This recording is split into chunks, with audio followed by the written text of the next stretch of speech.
we need to find a way to celebrate more of those steps and progress. I really appreciate you sharing those things, guys. That's the way, you make offers, you talk to financial partners, you talk to business owners, you make offers, and eventually you just close one of those deals. Keep things simple. In those calls, guys, my goals for those Q&A calls is to keep things simple for you, is to bring you certainty and clarity.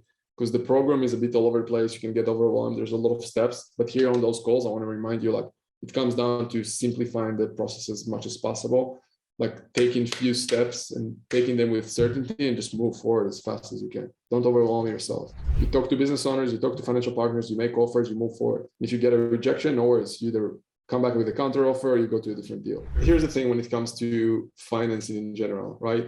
Like, what are the structures we have, guys? We have seller financing, we have earnouts. If you have an existing business or you have an affiliate offer, you can do some kind of a campaign to get access to that cash. You can go to commercial or boutique banks. You can use cash. You can use SBA financing. You could go to suppliers of the acquisition target, talk to them, get them as equity, as partner, as a loan, as a rebate. You can take assets out of the deal. You can use that as a structure, right? So if you have a lot of assets like receivables or inventory, you can remove them out of the deal and save yourself money from the purchase price. You can basically remove things like receivables, inventory, right? You can tell them, look, I don't need this inventory, and you let them keep the inventory, and then you can list it back from them. You can get equity for your value or consulting. You can bring obviously investors, right? Co-investors. You can go to CEOs of competitors and bring them as investors. You can go to employees and bring them as investors. Obviously, private lenders, mezzanine lenders, government grants. But those are some of the ideas, right?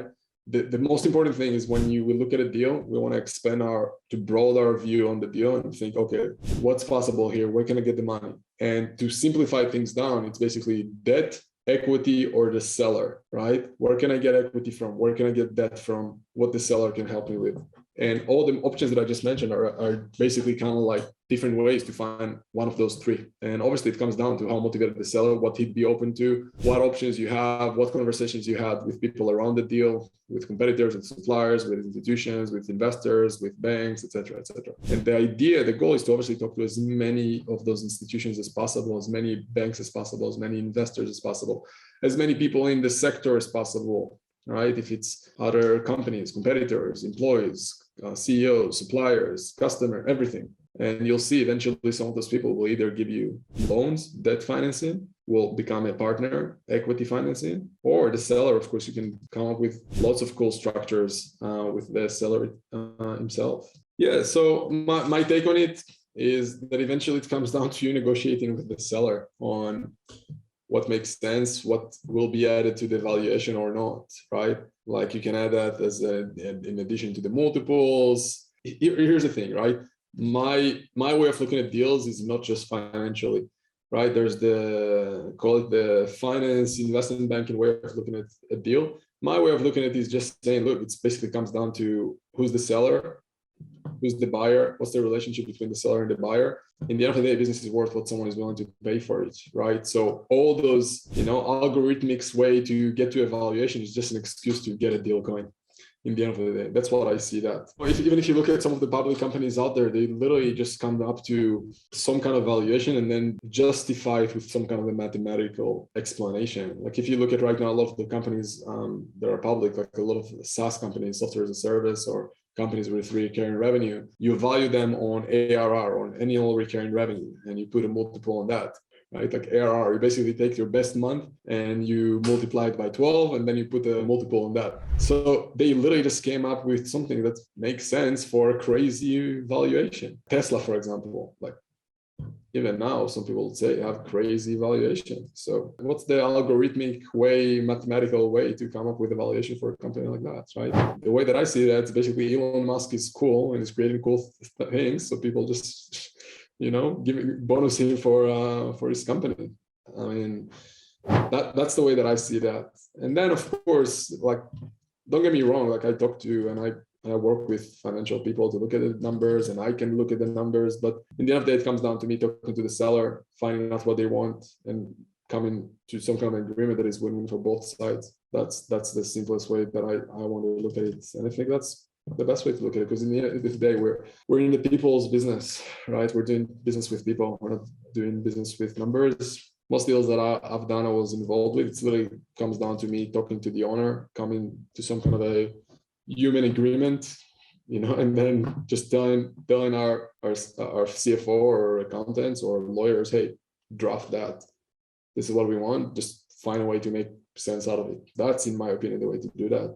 I mean, otherwise, just getting messy. When it comes, I think it's also better for negotiation in general and to move things faster. If it becomes a logic conversation, the negotiation just can really become kind of like a drainer and all over the place and longer. In the end of the day, I want to talk to a person and see if they're serious, they want to sell, what they want, why they want to sell, why they don't want to stay in the business, what they think are the opportunities in the business, what's the downside, what's the upside, can I add value to the business, do I want to add value to the business, do I want to be involved in that business? Those are the things that I want to look at and want to make sense out of it. And of course, in the end of the day, I want to talk to my accountants and lawyers and make sure that I'm not doing anything stupid. I find out that a lot of times when we look for mathematical ways of valuing or saying why the deal is good or not, it's just looking for reasons of why we want to back out of the deal because we're just uncertain about the deal or ourselves.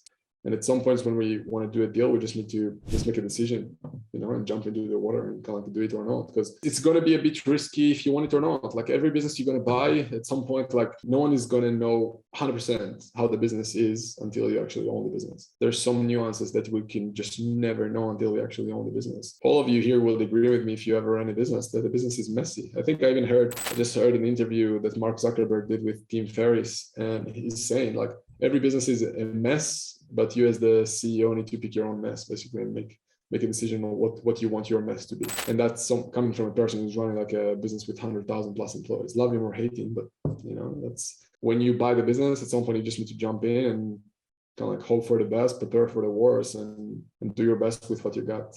Yeah, so you're saying as a potential seller of a business that also wants to sell the real estate does not want to list it out, is this recommended to buy? I mean, it's up to you. Do you feel like you want to own this real estate or not? Do you feel like it will add value to you or not? Can you finance it or not, right? A lot of times, here's the thing, right? So a lot of time we think, okay, if we're going to get the real estate, it's going to be easier for us to close on the deal, but it's not the case, because it means you need more equity you need to raise more equity to close on the deal, right? Like you're saying here, the bank will provide 80% loan, but you need to come up with an extra 20% in addition to the percentage that you might need to come up when you buy the business. So the question is, can you finance it? Do you think the real estate deal makes sense? And it's just a separate deal you need to take a look at. There's no right or wrong when it comes to buying the real estate or not. Like you see a lot of businesses that own the real estate that they're, operating on, and some don't. I mean, it just comes down to what's your strategy, understanding that the real estate is almost like a separate business that you need to understand and need to run, and different financing structure you need to understand and learn, and potentially different investors that you need to bring to the table. At the same time, it might allow you to negotiate on the business itself and renegotiate the purchase price for the business because you buy the real estate. Like I've even seen a lot of deals where you get the business for free because you buy the real estate, because sometimes the real estate is worth more than the business, right? So I don't know what's the situation here, but those are some of the things you want to take a look at. Also, it opens you up to a lot of real estate investors that will help you close on the deal, because real estate investors sometimes will only invest in real estate deals. And if you can provide good returns for them, it might get you the real estate, get you leverage to close on the deal as well on the business. That's how I would look at it.